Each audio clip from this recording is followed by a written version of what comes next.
A man is வாட்சிங் a boat speeding away from the top of a tower அப்படின்னு சொல்லியிருக்காங்க. ஒரு man வந்து ஒரு டவருடைய டாப்லேருந்து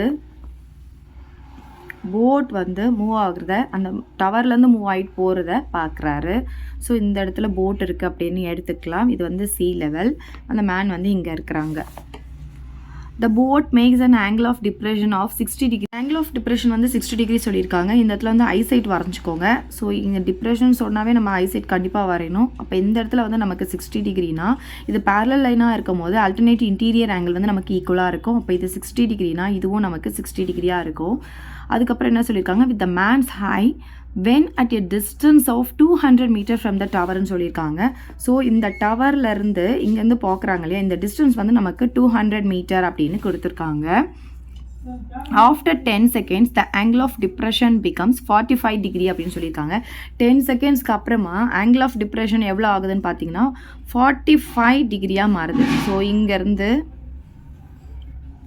இது பார்த்தீங்கன்னா இந்த லைனுக்கு, இந்த ஐசைட்லேருந்து இந்த லைன் பார்த்தீங்கன்னா எவ்வளோ வரும்னா நமக்கு 45 டிகிரி. அப்போ இசட் ஷேப் வருதா, இந்த parallel line alternate interior angle equal. அப்போ இது வந்து 45 டிகிரி. நல்லா ஞாபகம் வச்சுக்கோங்க. 90 டிகிரி பக்கத்தில் தான் பெருசு வரணும், அதாவது 60. அதுக்கப்புறம் அதை விட சின்னது வரணும் அப்படின்றத ஞாபகம் வச்சுக்கோங்க. ஓகே, நெக்ஸ்ட் என்ன கொடுத்துருக்காங்க, what is the approximate speed of the boat அப்படின்னு கேட்டிருக்காங்க. அந்த போட்டோடைய அப்ராக்சிமேட் ஸ்பீட் என்னன்னு கேட்டிருக்காங்க. இது வந்து கிலோமீட்டர் பர் ஹாரில் சொல்லியிருக்காங்க. Assuming that is sailing in still water. அந்த போட் வந்து இன்னும் வந்து வாட்டரில் தான் இருக்குதுன்னு சொல்லிட்டு நம்மளை அசியூம் பண்ணிக்க சொல்லியிருக்காங்க. ரூட் 3க்கு நமக்கு இங்கே வேல்யூ கொடுத்துருக்காங்க. ஸோ நமக்கு என்ன கேட்டிருக்காங்கன்னா, இங்கேருந்து இங்கே மூவ் ஆகுது எவ்வளோ நேரத்தில்னு பார்த்தீங்கன்னா 10 செகண்ட்ஸில். ஓகே, 10 செகண்ட்ஸில் இங்கேருந்து இங்கே மூவ் ஆகுது அப்படின்னு சொல்லும்போது அப்போ வந்து நமக்கு ஆங்கிள் ஆஃப் டிப்ரெஷன் வந்து 45 டிகிரின்னு கொடுத்துருக்காங்க. அப்போ இங்கேருந்து டைம் நமக்கு எவ்வளோ கொடுத்துருக்காங்கன்னா 10 செகண்ட்ஸ் அப்படின்னு சொல்லிட்டு டைம் நமக்கு கொடுத்துருக்காங்க. அப்போ இதோடைய டிஸ்டன்ஸ் நம்ம கண்டுபிடிச்சிட்டோன்னா நமக்கு ஃபார்முலா வந்து speed equal to distance by time இல்லையா. அப்போ டிஸ்டன்ஸு பை 10ன்னு போட்டோம்னா நமக்கு ஆன்சர் கிடச்சிரும். அப்போ இந்த டிஸ்டன்ஸை நம்ம கண்டுபிடிக்கணும். ஓகே, இப்போ நேம் கொடுத்துக்கலாம். இது ஏ, இது பி, இது சி, இது டின்னு கொடுத்துக்கலாம். ஸோ இந்த டிஸ்டன்ஸை வந்து நம்ம எக்ஸ்ன்னு எடுத்துக்கலாம். அதை தான் கண்டுபிடிக்க போகிறோம். அந்த எக்ஸை 10ஆல் டிவைட் பண்ணிட்டோன்னா நமக்கு ஆன்சர் கிடச்சிடும். ஸோ நான் இதை வந்து 2 ட்ரையாங்கிளாக ஸ்ப்ளிட் பண்ணிக்கிறேன். ஃபர்ஸ்ட் ட்ரையாங்கிள் பார்த்தீங்கன்னா பெரிய ஆங்கிள் இருக்கிறத எடுத்துக்கிறேன். இப்போ 60 டிகிரி அப்படின்னு சொல்லும் போது பிசிடி எடுத்துக்க போகிறேன். ஸோ நெக்ஸ்ட் ட்ரையாங்கிள் பார்த்தீங்கன்னா இந்த சின்ன இருக்கிறது, அப்போ வந்து இந்த ரைட் ஆங்கிள் இருக்க மாதிரி எடுக்கும் போது ஏசிடி எடுக்கணும். Okay, so tan theta equal to, இப்போ இதில் 60 டிகிரிக்கு ஆப்போசிட்டில் பார்த்தீங்கன்னா இதுதான் ஆப்போசிட் சைட். இது வந்து 90 டிகிரிக்கு ஆப்போசிட்டில் ஹைப்போட்டனிஸ், இது வந்து நமக்கு அட்ஜசண்ட்டாக இருக்கும். ஸோ இதுக்கு ஆப்போசிட்டில் என்ன இருக்குன்னா சிடி இருக்குது, பை அட்ஜசன்ட் பார்த்தீங்கன்னா பிசி இருக்குது. இப்போ tan தீட்டாக்கு பதிலாக 60 டிகிரி போட்டுக்கலாம். சிடி வந்து நமக்கு தெரியாது, அதனால் சிடினே வச்சுக்கலாம். பை பிசி பார்த்திங்கன்னா நமக்கு இங்கே 200 கொடுத்துருக்காங்க. சரி, tan 60 பார்த்திங்கன்னா நமக்கு ரூட் 3ன்னு தெரியும். இந்த சிடி பை 200ன்னு போட்டுக்கலாம். இப்போ நமக்கு சிடி தான் வேணும். இது கிராஸ் மல்டிப்ளிகேஷனில் இங்கே போயிடும். அப்போ என்ன ஆகும்னா 200 × ரூட் 3ன்னு கிடைக்கும். இதை ஈக்குவேஷன் 1ன்னு எடுத்துக்கலாம். ஓகே, இப்போ இங்கே வாங்க. tan theta ஈக்குவல் டு அதே ஆப்போசிட் பார்க்க போகிறோம். 45 டிகிரிக்கு ஆப்போசிட்டில் அதே சிடி தான் இருக்குது. பை அட்ஜசன்ட் பார்த்திங்கன்னா ஏசி இருக்குது. இப்போ tan தீட்டா வந்து நமக்கு இங்கே என்ன இருக்குது 45 டிகிரி ஈக்குவல் டு சிடி. சிடிக்கு பதிலாக இந்த வேல்யூ நம்ம போட்டுக்கலாம். இப்போ இங்கே என்ன இருக்குது 200 ரூட் 3 இருக்குது, அதை நம்ம இங்கே போட்டுக்கலாம். ஃப்ரம் 1ன்னு எழுதிக்கலாம். இங்கே 1லேருந்து நம்ம எழுதியிருக்கோம். ஏசிக்கு பார்த்திங்கன்னா எப்படி எழுதலாம், எக்ஸ் ப்ளஸ் 200 அப்படின்னு எழுதலாம். இந்த எக்ஸ் தான் நம்ம இப்போ கண்டுபிடிக்க போகிறோம். tan 45 டிகிரி பார்த்திங்கன்னா 1, இங்கே 200 by root 3 by x plus 200 வரும். இப்போ இதை கிராஸ் மல்டிப்ளிகேஷன் பண்ண போகிறோம். 1 கூட இதை மல்டிப்ளை பண்ணும்போது இதே தான் கிடைக்கும். அப்போ x plus 200 equal to 200 root 3ன்னு கிடைக்கும். நமக்கு என்ன வேணும், எக்ஸ் தான் வேணும். அப்போ இந்த 200 இந்த பக்கம் கொண்டு வந்துடலாம். அப்போ இங்கே இருக்கிற 200 ரூட் 3 அப்படியே இருக்கட்டும். இந்த 200 இந்த பக்கம் வரும்போது மைனஸில் வந்துடும். இப்போ ரெண்டுத்துலேயுமே 200 இருக்கிறதுனால நான் காமனாக வெளியே எடுத்துடுறேன். அப்போ இங்கே ரூட் 3 மைனஸ் இங்கே வந்து வெளியே எடுத்ததுனால 1 வந்துடும். இப்போ எக்ஸ் ஈக்குவல் டு 200 × ரூட் 3 உடைய வேல்யூ 1.732.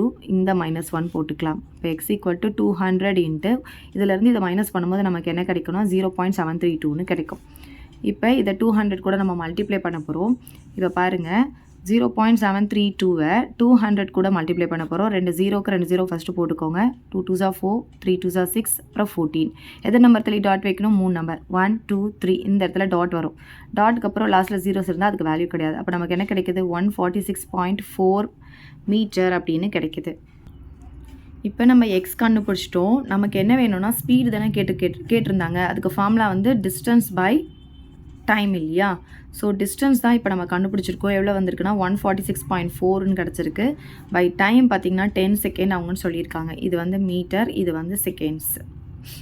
அப்போ இதால் இதை டிவைட் பண்ணும்போது இந்த டாட் என்னவோ இந்த பக்கம் லெஃப்டில் நமக்கு ஒரு ஸ்டெப்பு மூவ் ஆகி வந்துடும். அப்போ 14.64ன்னு கிடைக்கும் மீட்டர் பர் செகண்டுன்னு நமக்கு கிடைக்குது. நமக்கு கொஸ்டினில் பார்த்தீங்கன்னா அந்த ஸ்பீடை வந்து கிலோமீட்டர் பர் ஹாரில் சேஞ்ச் பண்ணி சொல்லியிருக்காங்க. ஸோ மீட்டர் பர் செகண்டை கிலோமீட்டர் பர் ஹாருக்கு சேஞ்ச் பண்ணணுன்னா நீங்கள் என்ன பண்ணணும்னா இந்த வேல்யூவை 3600ஆல் மல்டிப்ளை பண்ணி 1000ஆல் டிவைட் பண்ணணும்.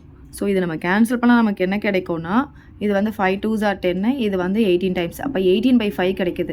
ஸோ நீங்கள் என்ன பண்ணுறீங்க, சிம்பிளாக இங்கே வந்திருக்கிற ஆன்சரை 18/5ன்னு போட்டிங்கன்னா உங்களுக்கு கிலோமீட்டர் பர் ஹார் கிடச்சிடும்.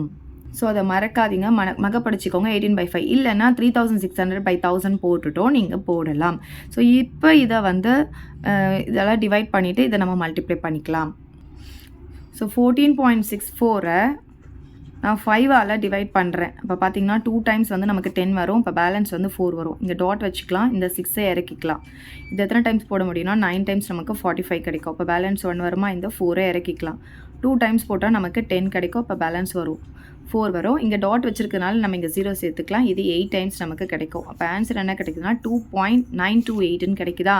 அந்த 2.928 கூட இந்த 18 மல்டிப்ளை பண்ணிட்டா நமக்கு ஆன்சர் கிடச்சிடும். ஏன்னா இது ரெண்டுத்தையும் டிவைட் பண்ணால் தான் அது நமக்கு கிடச்சிது.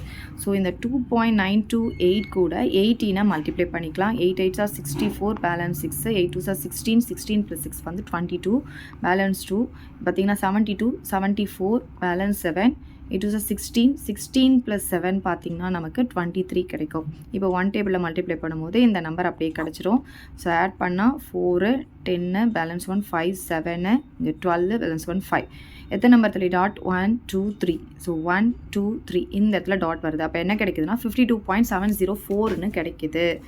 ஸோ இங்கே எழுதிக்கோங்க, 52.704 km/hன்னு எழுதிக்கலாம்.